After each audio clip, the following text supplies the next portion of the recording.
Sup. My name is Coflo. Let's catch the ghost on Feelin' It Fridays.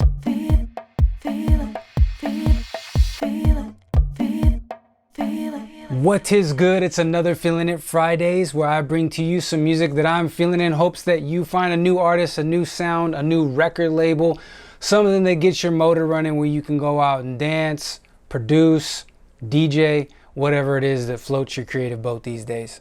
So the first one is a new EP by Daniel Maunick on Far Out Records, one of my favorite record labels, especially for like the Brazilian influenced vibes, a lot of azimuth stuff coming out on that label. Daniel Maunick, from what I've read, spent a lot of time in Brazil, so he draws a ton of influences on the sounds. And this particular project is a very dance heavy, it approaches 4 to the floor ideas, but it's just like super eclectic. It's got lo-fi sampley vibes. It's got a lot of chaos, bouncing bass lines.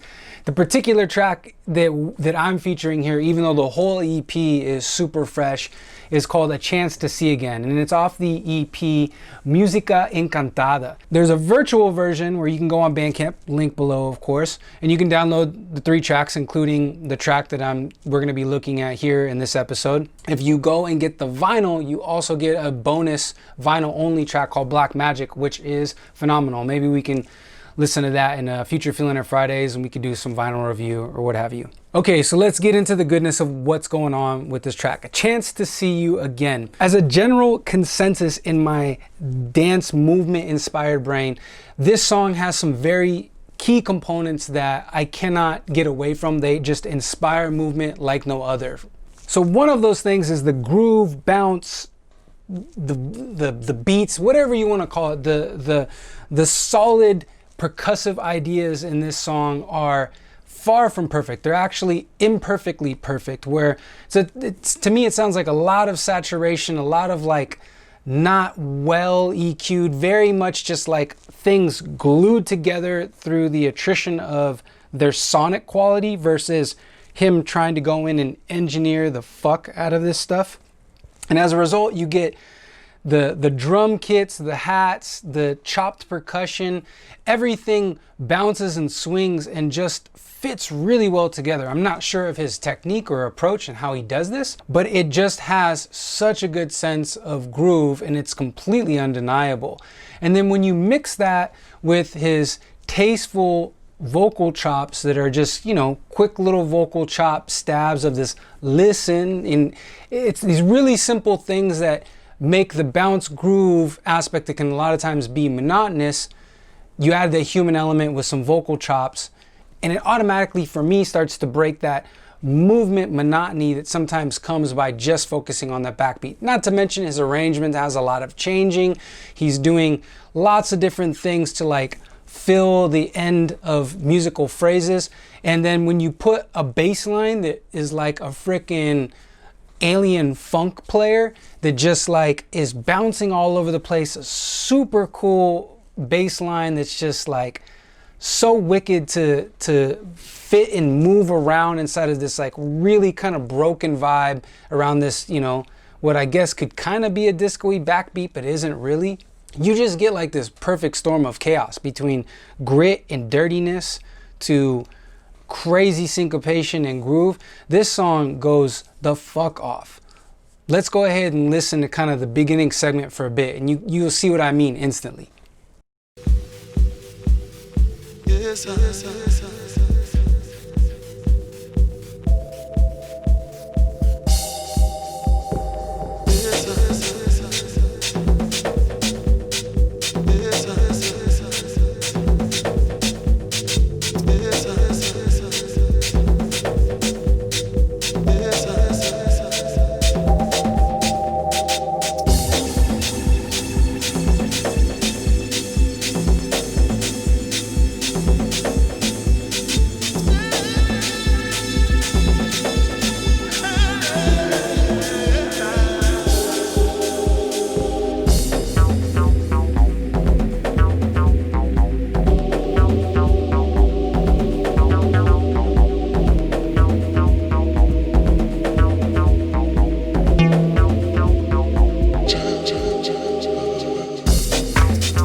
the pad like chord, you know, they sound like samples because they sound to me like they transpose, not just being played, but it's like a sample of something that is coming up and down in pitch. That boo, those like pad sustaining pads, even those, like you hear like a saturation, like a noise in them. They don't sound clear. They sound like they have all this extra seasoning. It's like every single thing that he used on this track has some cumin in it, or some like chili powder, or like some ground up, you know, cilantro salt, or some kind of amazing thing that you have in your spice rack.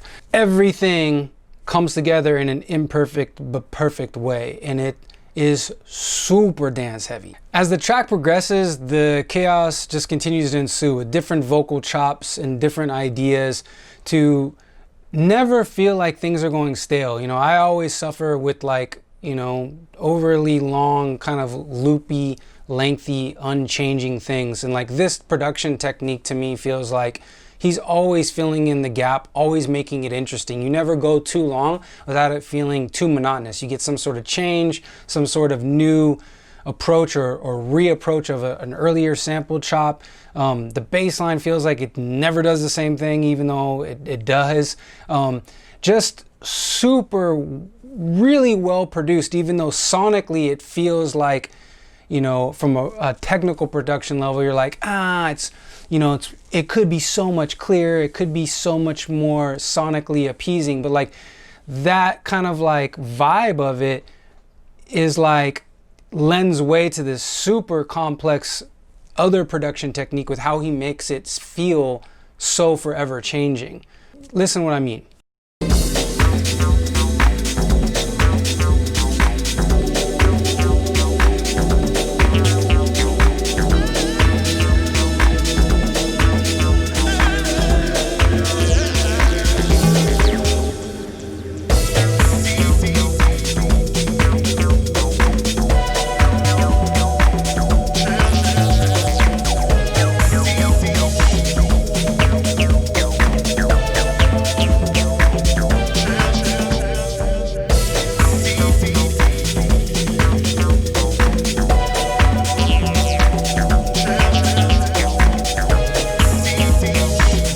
See what I mean? Listen, listen. You know, one of the things that, you know, seems to do really well for like making this feel like it is forever changing is the modulation on that bass, where it's like getting more resonancy, it's kind of getting a little bit more crazy, and then it gets a little more dull, a little more round.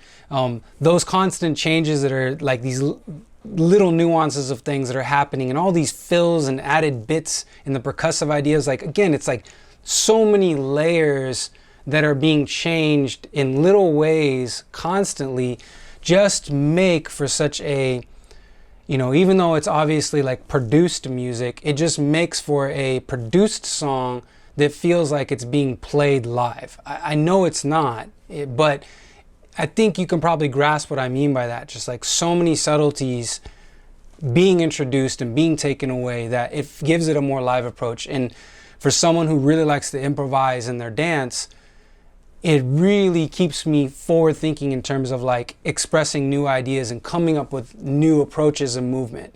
I don't have to just focus on the backbeat or the initial swing of where like the 2/4 is in, you know, the clap or the snap or the snare hits or whatever. I can like find different places to ride because I have Daniel's somehow created like all these different musicians in a non-musician based kind of track, if that makes any sense.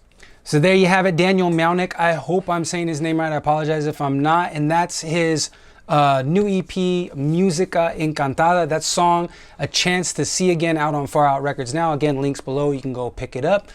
Please, please, please support and check out these artists. Check out their back catalog. There's a lot of other good music from this dude, and I can't wait to hear more. Okay, this next tune is another great song on another great EP project. This song is by Zepherin Saint. The particular track that we're looking at is called Escape, and there's two versions of this on the EP called Resurrection, out on Visions Recording, which is a super dope label. Shout out to the TS Bros, because they are killing it with this label, absolutely smashing it. Their back catalog is insane. So Zepherin Saint, the Tribe Records, head honcho, great record label as well.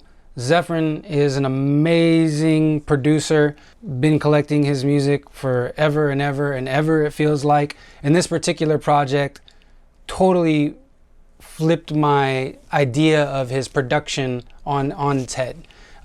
Generally, I've known Zepherin to do, I don't want to say sterile, because that's a horrible way to describe somebody's music, but a much more clean, soulful, direct approach. He's done a lot more deep kind of instrumental stuff, but again, like the feeling of it feels very clean, very direct, and maybe I'm missing some stuff in his back catalog that gives me the same feels as this, but it's like the theme of this episode is like there's just a lot of color in the production, and color meaning like value in color, not necessarily like obvious bright colors, definitive contrast, more like there's value, there's layering, there's imperfection that really brings the vibe into the song, which therefore translates to me in a dance sense as like more expressive value, if that makes any sense. Okay, so let's get to the song at hand. Escape, Zepherin Saint coming through with a really creative, a fantastic vibe. And there are a few things that really stick out for me. Let's start with like the percussion drums kind of idea, where he doesn't follow traditional formats where things are just meant to be accented on the 2 and 4. What's cool about that is that as a dancer, I can decide to make my own accent and swing the track where I'm not so glued to a 2 and 4. I can decide to be heavier on the 1, I can be heavier on the 2, and so far you can just keep counting up and up and up. But I think one of the things that immediately is really interesting for me is the way that he's doing the hats in the song, and how they're like on this 16th swinging vibe, but they're constantly opening and closing. And again, just like the last song, Zepherin is doing a really good job at having lots of subtle changes constantly happening, to where even if there's some loopiness going on, it doesn't feel like it's just a straight loop. You feel like there's more live element being approached to how this song is done. And again, I don't know how he's produced this song or his technique for how he tracked it or whatever, but there's enough motion in the ocean of how he does his percussion that it just feels live enough to then influence my movement in a more live, expressive way. The choices of fills and different things with the percussion, like these bigger reverb tails and these thinner claps, and again, just like tons of saturation on everything. It just feels gritty in all the right ways. The melodic elements with the Rhodes and the sustaining like disco-y string or synth string, like everything's a little unwavery. It feels a little out of tune with its motion.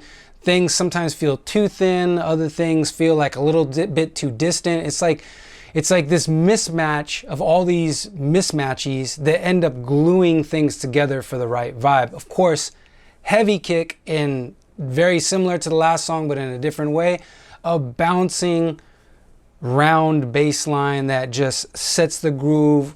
I mean, I could listen to the groove of this song easily for 10-15 minutes and I would just have a fantastic time creating. Okay, let's rock with this tune for a bit. Enough of me talking about the talk shop. Let's get into it. Let's get a listen. See what you're feeling.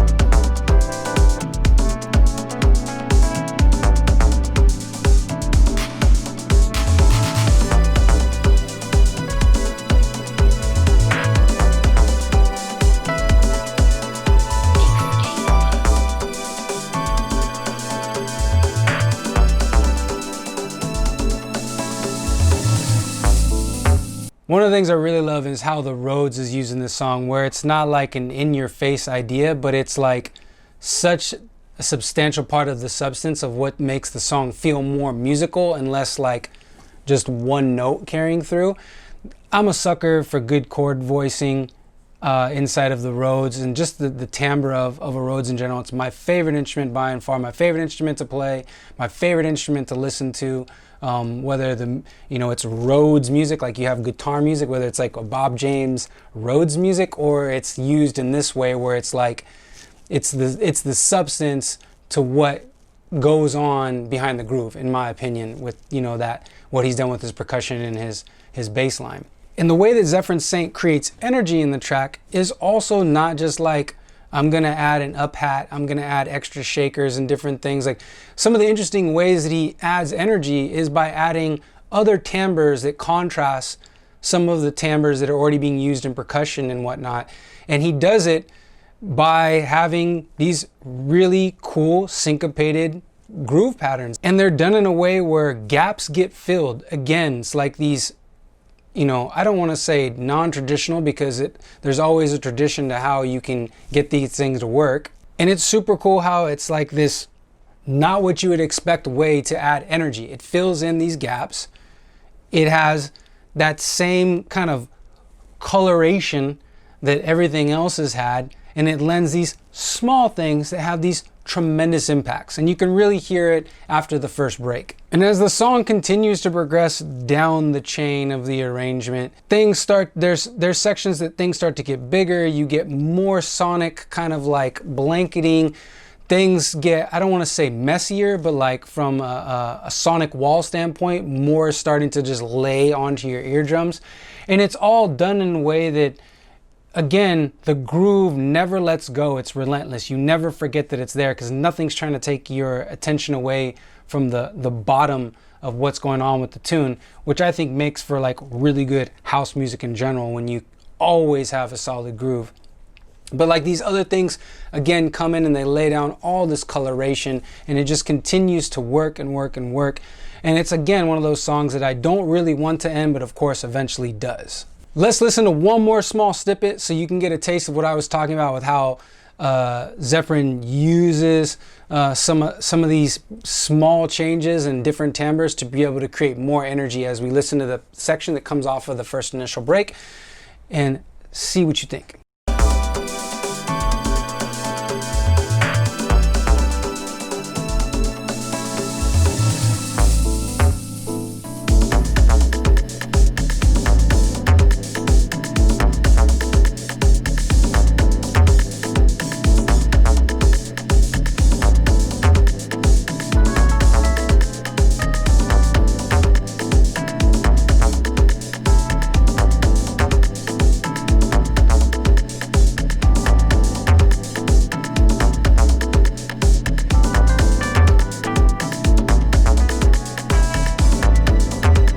It's a hot song. It's a really hot song. I hope you're digging what I'm digging, and you go and you cop these records or listen to these artists, discover them if you haven't already, or if you already know them, you were sleeping on these releases, now you got some new tunes.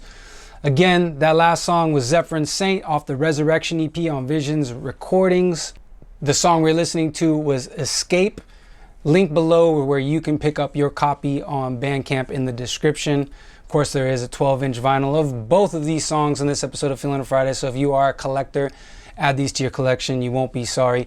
I appreciate y'all for checking it out. Go ahead and get in the comments if there's some music you want me to check out. See if I'm feeling. I'd love to hear what y'all are feeling out there, so holla out, let me know. If you're not subscribed already, every Friday we got a Feelin' It Fridays episode, so go ahead and subscribe, hit the notification bell so you are in the loop. And of course, make sure you're looking for it and you go catch that ghost. I appreciate you. Peace out, players.